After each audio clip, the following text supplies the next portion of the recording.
welcome, my honorable listeners. As you know, I am Pranut Kumar K. Parmar, coming from Gandhinagar, Gujarat, India. Okay. Today I am going to present theory, and in this theory, I like to explain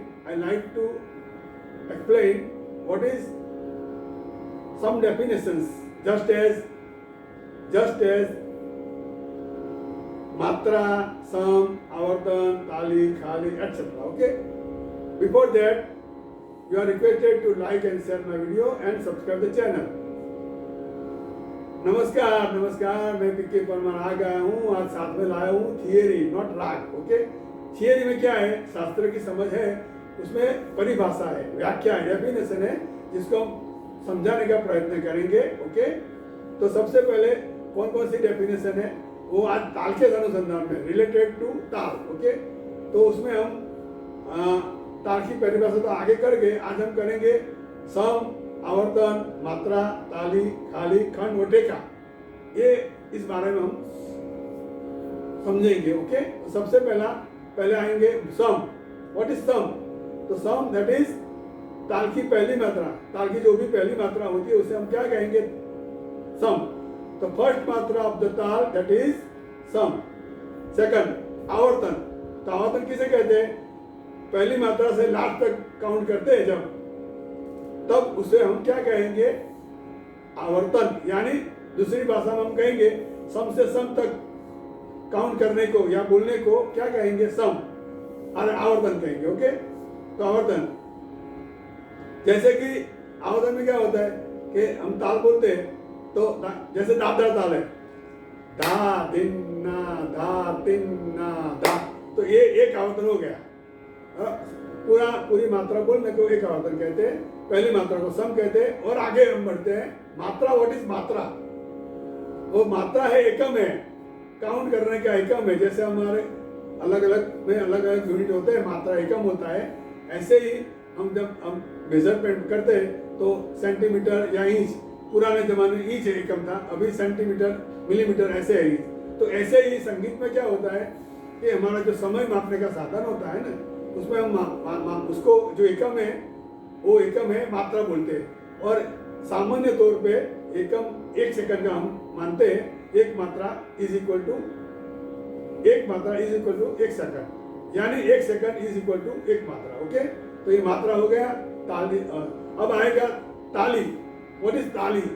तो ताली क्या होता है कि जिस मात्रा पर हम वजन भार देते हैं, क्लैप्स मारते हैं, in which matra we have going to pressure by claps। तो ताली देते हैं हम, जब ताली देते हैं जिस मात्रा पे, उसको हम क्या बोलते हैं? ताली। और जहाँ ताली देते हैं उसको हम खाली कहेंगे। यानी कि जहाँ जिस मात्रा पर हम भार देते हैं उसी को ताली कहते हैं, जहाँ हम भार नहीं देते उसको हम खाली कहेंगे। दोनों अलग बात है। हम पैसे करेंगे तो ये ताली, और ऐसे ही करेंगे तो ये खाली। तो ये ताली खाली का सिलसिला होता है। हर एक ताल में ताली भी होती है, खाली भी है। तो ताली कहाँ होती है? तो पहली मात्रा पर तो होती ही है, बाकी जो डिसाइडेड होता है कि कहाँ ताली होती है वो डिसाइडेड होती है। अब खाली, तो खाली में क्या होता है? जैसे ताली एक त्रिताल में है तो 1 5 13 पे ताली है। ओके, एक ताल में क्या है? 1 5 9 11 पे ताली। ऐसे अलग अलग ताल में ताली होती है। अब खाली, तो खाली में क्या होता है? जहाँ प्रेशर नहीं देते, भार नहीं देते, क्लैप्स नहीं लगाए, तो उसको हम खाली कहेंगे। वो जनरली क्या होता है कि बराबर बीच में खाली होती है। यानी टोटल मात्रा ऑफ द ताल divided by 2 is equal to खाली। तो टोटल मात्रा होती है, जगह त्रिताल है तो त्रिताल में 16 मात्रा होती है, तो आधा क्या होता है? 8 प्लस 1 इज इक्वल टू 9।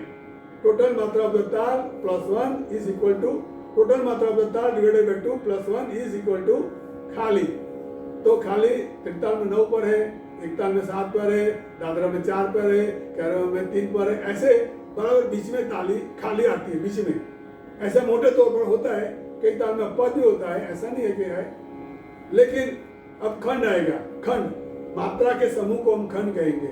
जो अलग अलग मात्रा होती है वो मात्रा के 2 मात्रा, 3 मात्रा, 4 मात्रा, 5 मात्रा, 6 मात्रा, उसके समूह को हम क्या कहेंगे? खंड कहेंगे, पार्ट कहेंगे, पार्ट। तो त्रिताल है तो there are 4 parts in tritaal, okay. 4 खंड है त्रिताल में और हर एक में 4 मात्रा है। 4 गोजा 16, तो त्रिताल में 16 मात्रा है। तो 4 मात्रा के 4 खंड है। देयर आर 4 पार्ट्स, possesses 4 मात्रा, ओके। ईच possesses 4 मात्रा, हर एक में 4 मात्रा है। दैट मीन्स 4 गोजा 16। ऐसे ही एक ताल है तो एक ताल में 6 खंड है और 6 खंड कैसे है तो हर एक में 2 मात्रा है। 6 2 12। अब खंड कैसे हम काउंट करते हैं, उसमें भी एक आइडिया है, क्राइटेरिया, कि जितनी ताली है, टोटल ऑफ द ताली एंड टोटल ऑफ द खाली, ये दोनों को प्लस कर देने से क्या होगा, खंड आ जाएगा। जैसे कि 3 त्रिताल है तो इसमें ताली कितनी है, 3, 1 5 13 और खाली 9 पर 1 है। तो 3 + 1 इज इक्वल टू खंड। समझ में आया? जैसे एक ताल में 12 मात्रा है, ताली 1 5 9 11 पे, 4 ताली रहती है, खंड 3 और 7 पे है, अरे खाली तो 3 7 तो 2 खाली हुई, तो 4 ताली, तो 4 + 2 इज इक्वल टू 6, तो दैट इज 6 खंड हो गया। इसी प्रकार एक काउंट कर किया जाता है। खंड कैसे है तो बहुत इजी है, ताली और खाली का क्या करने का, प्लस करने का, तो वो खंड आ जाएगा।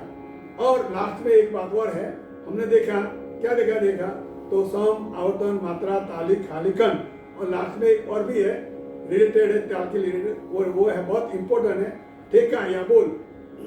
क्या है ठेका या बोल? ये ठेका तबला पे बजता है, मृदंग पे बजता है, पखवाज पे बजता है, कोई भी जो ताल वाद्य होता है औनच वाद्यंत्र, तो उसमें हम ये ताल बजता है, जिसके हम ताल वाद्य कहते हैं, उसमें वाले ये ताल बजते हैं, ओके।